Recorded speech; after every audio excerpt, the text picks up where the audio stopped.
हमारी अटल विश्वास स्थिति गुरु के वचनों पर होनी चाहिए। सूरदास जी कह रहे हैं, गुरु के वचन अटल करी मानहु, साधु समागम कीजे, रे मन राधा नाम कही लीजे। समय कैसे व्यतीत करना है? पढ़िए, गुनिए, भक्ति भागवत और कहा कथि कीजय। सेवक जी महाराज कह रहे हैं, राधा वल्लभ भजत भज, भली भली सब होए, भीर मिटे भट जमन की, भय भंजन हरि सोए। भय भंजन हरि सोए, भरम भूल्यो भट कत कत। सेवक जी महाराज कह रहे, महान रसिक कह रहे, भगवद भक्ति विचार, वेद भागवत प्रीति रति, वेद भागवत प्रीति रति, भक्त चरण धरि भाव तरत भव सिंधु अगाधा। भक्त के चरणों का दासत्व भाव रखकर वेद भागवत पुराण समस्त शास्त्रों का उसको जब ज्ञान हुआ, तब प्रीति का महत्व जागृत हुआ। श्री सेवक वाणी जू अति अगाध मति गूढ़, बिरलो कोई समुझई हित मार्ग आरूढ़। ये हित मार्ग आरूढ़ भाव भागवत मिले सब, चार वेद सुस्मृत जो चार अवगाही ले जब, तब पावे सेवक हृदय। ये अपनी बात समझते नहीं हैं। श्री सुख मुख जू बचन सुनावहु। सेवक जी महाराज श्री शुकाचार्य के द्वारा गाए हुए श्रीमद् भागवत का सम्यक ज्ञान, तब उसको समझ में आएगा श्री कृष्ण क्या है, ये प्रीति क्या है, किशोरी जू क्या है, तब समझ में आएगा। ऐसे थोड़ी होता है। तो बोले हमको तो कोई शास्त्र आता नहीं, तो गुरु के वचन अटल करी मानहु, साधु समागम कीजय। अब तुम्हें पढ़ने की जरूरत नहीं। जैसे पूरे शरीर के रक्त को दुग्ध में बदल करके भगवान उस नवीन बालक के पोषण के लिए उतना ही गर्म, मीठा और पावर युक्त दुग्ध मां का, कहीं भी शरीर में ऑपरेशन करके देखो सफेद दुग्ध नहीं मिलेगा, लेकिन उस करुणा निधान ने पूरे मां के शरीर के रक्त को उतना जितना से बालक का पोषण हो दूध बना दिया, और उतना ही गर्म, उतना ही मीठा, उतना ही पावर युक्त, जितना वो बालक पचा ले और वो बालक पुष्ट होता है। ऐसे सदगुरु संपूर्ण शास्त्रों का सार दुग्ध रूप वचन एकत्रित करके अपने शिष्य को प्रदान करते हैं। उसे मेहनत करने की जरूरत नहीं है, शास्त्रों पुराणों की विविध वृत्तियों को ढूंढने की जरूरत नहीं, उनको खोज करके अनुभव करके गुरुदेव दे रहे हैं। तो गुरु के वचन अटल करी मानहु, साधु समागम कीजय। संतों का संग करो और गुरुदेव के वचनों पर अटल विश्वास करो, परिणाम तुम्हारा परम मंगल होगा। वर्तमान में तुम्हें थोड़ा कड़ुआ लग सकता है, ये हटाओ, ऐसे करो, ऐसे नहीं, ऐसा करना नहीं, तो आपको लगेगा कि ऐसा क्यों कहते हैं। जब आपको परिणाम मिलेगा तो आप इसी बात के लिए रोएंगे कि अगर गुरुदेव मुझे कृपा ना करते तो मैं इस रस को न प्राप्त कर पाता। तो अटल विश्वास उनके वचनों पर आंख मूंद कर एक बार इस जीवन को गुरुदेव को दे दो। आपको ऐसा करना है, बस वचनम करिष्येतो में आप बोलो मैं वही करूंगा। कृतोहम, मैं बिका हुआ दास हूं, मेरा कोई संकल्प नहीं, मेरी कोई इच्छा नहीं, बस आप आज्ञा कीजिए। ए परम पद हाथ में आ जाएगा। जे गुरु चरण रेनु अनुरागी, ते लोकहूं बेदहूं बड़ भागी।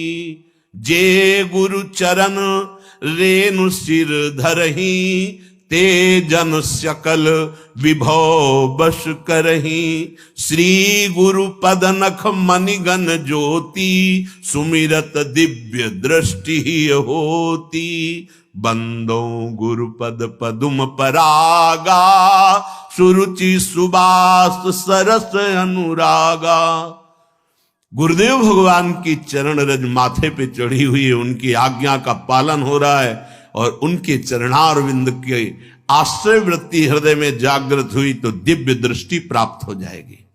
दिव्य दृष्टि, जिस दृष्टि से हम प्रिया प्रीतम का साक्षात्कार करेंगे वो दिव्य दृष्टि, जिस दिव्य दृष्टि से ब्रह्मबोध होगा वो दिव्य दृष्टि गुरु के चरणों से प्राप्त होती है।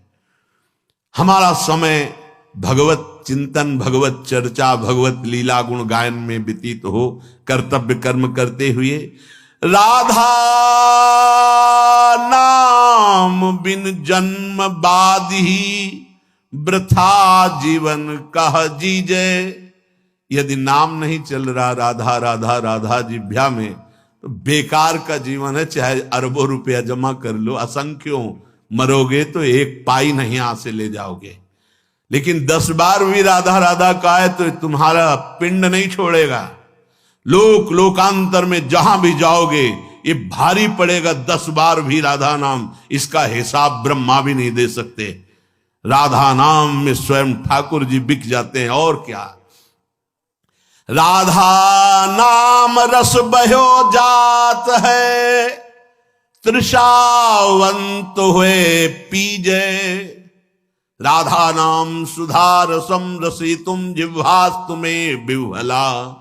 अरे रसेंद्री, तूने बहुत रस चखे, अब राधा नाम रस चख के देखी अमृत है, तू तृप्त हो जाएगी। राधा राधा राधा, राधा नाम रस बहो जात है, तृषावंत हुए पीजे। जैसे प्यासे को पानी मिल जाए तो कैसे पीता है, ऐसे तुम जन्म जन्मांतर से आनंद के प्यासे हो, सुख के प्यासे हो, प्रेम के प्यासे हो, तो ये राधा नाम तुम्हारी प्यास बुझाएगा। राधा राधा राधा, राधा नाम रस बहो जात है, तृषावंत हुए पीजे। सूरदास हरि शरणता किए, ये जन्म सफल कर लीजे। रे मन राधा नाम कह लीजे।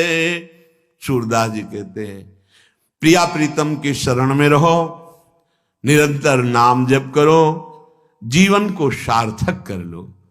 इसीलिए श्रीपाद जी कह रहे बेकार के तर्क जाल में क्यों फंसते हो, शास्त्र जाल में क्यों फंसते हो। बस भगवत आश्रय लेकर गुरुदेव के वचनों पर विश्वास करके जो उन्होंने नाम मंत्र दिया है आपके लिए सर्वोपरि है। अब किसी भी साधन की तरफ हमें आंख उठा के नहीं देखना। यह है चित्त का समाधान। मेरे गुरुदेव ने मुझे जो उपासना दी उसी में पूर्ण रति, बस सर्वेश्वरी राशेश्वरी नित्य निकुंजेश्वरी। देख लेना इनकी करुणा कैसी होती है, स्वाभाविक आपके नेत्रों में झलकने लगेंगी, हृदय में स्फुरित होने लगेंगी। श्री सूरदास जी महाराज कह रहे हैं निष्ठा कैसी आवे। यद्यपि सही बात यह है कि हम प्रभु के लायक नहीं हैं। कहां सच्चिदानंद में और कहां पार्थिव देहाभिमानी मनमानी आचरण करने वाला। कैसे उनको हम कह सकते, दावा कैसे पेश कर सकते कि मैं आपके योग्य हूं, आप मुझे स्वीकार। सच्ची बात नहीं। उन्होंने अपनी कृपा से हमें स्वीकार किया है। हमारे अंदर कोई सद्गुण नहीं है, कोई ऐसी वस्तु नहीं है जिससे हम दावा पेश कर सके। बड़े बड़े भक्त तो प्रभु से कह सकते, जैसे गोपी जनों ने कहा प्रभु से, दावा पेश किया, आपके लिए मैंने सब कुछ त्याग दिया, सब कुछ त्याग दिया आपके लिए। अब आप कहते हैं वापस चले जाओ। श्रुतियां कहती हैं एक बार जो आपके शरण में आ गया आप उसे छोड़ते नहीं। मैंने आपके लिए सर्वस्व त्याग किया, आपके लिए। अगर आप अब दोबारा बोले कि वापस चली जाओ तो आपके सामने अभी शरीर को भस्म कर दूंगी। ये दावा पेश किया। क्यों? वास्तविक त्याग, वास्तविक त्याग। आई ब्रजनार सुनत बंसीरो, गृहपति बंधु विसारे। दर्शन मदन गोपाल मनोहर, मनसी ताप। अत्यंत आसक्ति प्रभु श्री कृष्ण से, समस्त आसक्तियों का त्याग। लेकिन हम ऐसे नहीं हैं, हम ऐसा दावा पेश नहीं कर सकते। एक तरफ प्रभु है, एक तरफ विषय, तो हम विषय में गिर जाते हैं, प्रभु से हट जाते हैं। एक तरफ प्रभु का नाम है, एक तरफ संसार का लोभ है, तो हम संसार के लोभ को महान समझ लेते हैं और नाम को गौड़ कर देते हैं। अगर देखो अपने जीवन की धारा को, तो एक तरफ प्रभु और एक तरफ संसार, तो प्रभु की तरफ पीठ है, संसार की तरफ मुख है। फिर भी हम गर्व से कहेंगे हमारे माई श्यामा जी को राज। क्यों? बोले श्री राधा वल्लभ, भले बुरे तो तेरे। ये खास बात है। हे श्यामा श्याम, अगर भले हैं तो आपके हैं, बुरे हैं तो आपके हैं। हमें कोई भला कहे या बुरा कहे, अब हमको पीछे नहीं हटना, क्योंकि हम अपने को भले मानकर चले ही नहीं हैं। हम अच्छे साधक हैं, हम प्रभु के लायक हैं, ऐसा मानकर तो हम चले ही नहीं। हम तो वैसे ही, जैसे नाली का कीड़ा नाली में आनंद मनाता है, वैसे ही संसार में आनंद मनाने वाले मन वाले हैं। हमको तो घसीटा गया, जब घसीटा गया तब समझ में आया, तो अब हम बोल पड़े कि जब आपने मुझ जैसे मलिन को चुन लिया, तो अब हम श्री राधा वल्लभ, भले बुरे तो तेरे। अब ये तो पक्की बात हो गई कि हम भले हैं तो आपके हैं, बुरे हैं तो आपके। वास्तविक अब आपके सिवा हमारा आश्रयदाता कोई न था, न है, न रहेगा, क्योंकि आपने चयन किया। थोड़ा सोचो क्या है हम। अगर हम अपने अंदर के रजिस्टर को स्वयं पढ़ें तो घृणा हो जाएगी, हम वो हैं, घृणा हो जाएगी। हम पर इतनी कृपा, हम इतने नीच आचरण वाले। अंदर से देख लीजिए, अंदर से सब अपने हृदय को देखिए। बाहर से तो हम अपने को कुछ भी कह सकते हैं, लेकिन अंदर अगर हम अपना रजिस्टर पढ़ें तो कुछ कहने लायक नहीं है, बोलने लायक नहीं है। फिर केवल कृपा ही नजर आती कि हम तो इस काबिल नहीं थे, बस आपकी कृपा ने, आपकी करुणा ने मुझे स्वीकार कर लिया। जब आपने करुणा करके स्वीकार कर लिया, तो अब हम ठसक से बोलेंगे, अभिमान से बोलेंगे कि हम आपके हैं, आप हमारे हैं। भले बुरे जैसे भी हैं, अब नहीं, अब दूसरों न कोई, अब ये स्वीकार नहीं कर सकते, क्योंकि जिस समय मैं किसी योग्य नहीं था, उस समय आपने केवल स्वीकार किया है। कोई मानने के लिए तैयार नहीं था कि ये मेरा है, उस समय आपने। अब जब आपने स्वीकार कर लिया तो पूरा विश्व कहता है मेरा है। तो अब मुझे विश्व की तरफ नहीं देखना, विश्वात्मा की तरफ देखना है। ये खास बात उपासक को अपने हृदय में पकड़नी है। भले बुरे हम जैसे हैं, नाथ आपके हैं।